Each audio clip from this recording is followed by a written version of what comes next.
अस्सलाम वालेकुम बच्चों, आज बायोलॉजी चैप्टर 1 स्टार्ट किया है।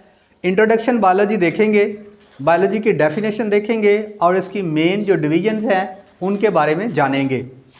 सबसे पहले बच्चों, अगर हम बायोलॉजी के बारे में जानना चाहते हैं कि ये कौन सी साइंस है, ये इसके अंदर कौन सा नॉलेज हमें मिलता है, तो ये किसी किस्म का माइंड के अंदर अबहाम नहीं होना चाहिए कि सबसे पहले तो कोई भी वर्ड किसी भी आप साइंस के अंदर पढ़ रहे हों तो उसको आप कोई भी टर्म आप मिले पढ़ने के लिए, तो सबसे पहले उस टर्म को आप कट किया करें और देखा करें कि इस टर्म के अंदर क्या मीनिंग है और इस टर्म के अंदर क्या छुपा है।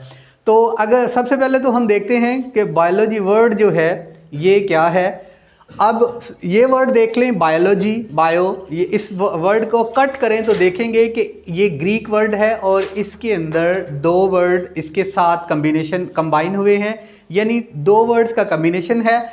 एक वर्ड मैंने लिखा है बायो और दूसरा वर्ड मैंने लिखा है लोगस, यानी ये दो वर्ड्स का कम्बिनेशन है बायोलोगस, बायोलॉजी। ठीक है, अब लोगस को लॉजी की जगह पे, यानी लोगस की जगह पे लॉजी लिख दिया गया है और बायो सेम बायोलॉजी। अब बायोलॉजी जो है या बायोलोगस है, अब इनके दोनों के अगर अलग अलग मीनिंग देखें तो बायो का मतलब होगा लाइफ, ठीक है, लाइफ, लिविंग ऑर्गेनिज्म यानी लिविंग लाइफ। ठीक है, उसके बाद अगर लोगस का मतलब देखें तो इसका मतलब होगा या तो स्टडी करना या जांचना या परखना या इसके बारे में वजह तलाश करना। ये तमाम मीनिंग्स जो हैं ये लोगस के मीनिंग्स में आएंगे।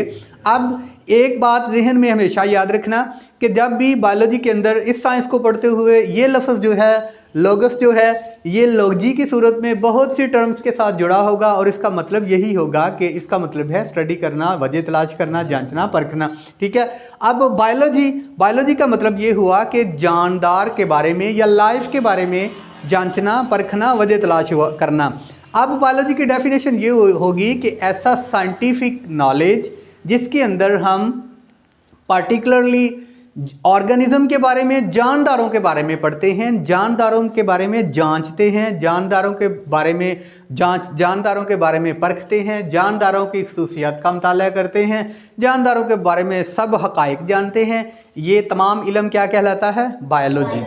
ये तमाम इल्म बायोलॉजी कहलाता है। अब बच्चों लाइफ की बात की जाए तो लाइफ कितनी किस्म की देखिए, पौधे भी जानदार हैं। ठीक है, कुछ ऐसे जानदार हैं जो हमें आम आँख से नज़र नहीं आते, जिनको हम माइक्रो ऑर्गेनिज्म कहते हैं। ठीक है, कुछ बड़े बड़े जानदार हैं। ठीक है, अब इन्हीं की वजह से इनको जो है मुख्तलिफ ग्रुप्स में डिवाइड किया गया है, जिसको हम बायोलॉजी की डिवीजन्स का नाम दे देते हैं। ठीक है, अब बायोलॉजी की डिवीजन्स जो है सबसे पहले जो है वो है वर्ड जूओलॉजी। अब जूओलॉजी को कट करो तो दो वर्ड्स जो हैं इसके अंदर छुपे हैं, जू, ठीक है, और दूसरा लफ्ज़ वही जो मैंने आपको इससे पहले बताया कि दूसरा लफ्ज़ लोगस से लॉजी लिया गया है, जूओलॉजी। जू के अंदर जाते हो ना? ठीक है, इसका मतलब है कि ये जानदारों का मुताला है। जू के अंदर एनिमल प्रेजेंट होते हैं ना, और लॉजी जो है वही वर्ड मैंने बताया कि इसके मीनिंग होते हैं जानना, परखना। जूओलॉजी का मतलब है कि ये जानदार जानवरों का मुताला है। जूओलॉजी का मतलब जानवरों का मुताला, यानी इसके अंदर हम जानवरों का मुताला करते हैं। जू को याद रखना।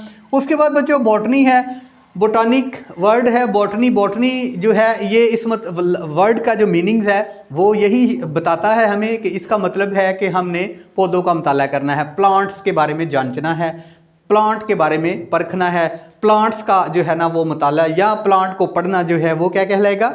बॉटनी।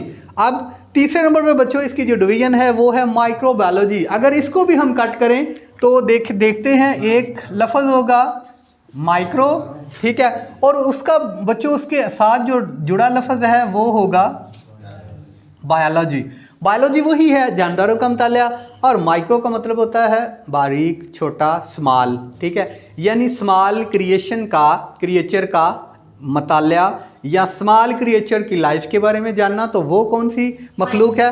वो है माइक्रो ऑर्गेनिज्म, जिसको हम इल्मुल जरासीम भी कहते हैं। तो बच्चों ये था शॉर्ट लेक्चर, इसमें बायोलॉजी की डेफिनेशन देखी और बायोलॉजी की 3 डिवीजन्स के बारे में हमने परखा, जांचा या जाना। तो इंशाल्लाह अगला लेक्चर जो होगा वो बायोलॉजी की जो है वो मुख्तलिफ ब्रांचेस होंगी। तब तक के लिए अस्सलाम वालेकुम।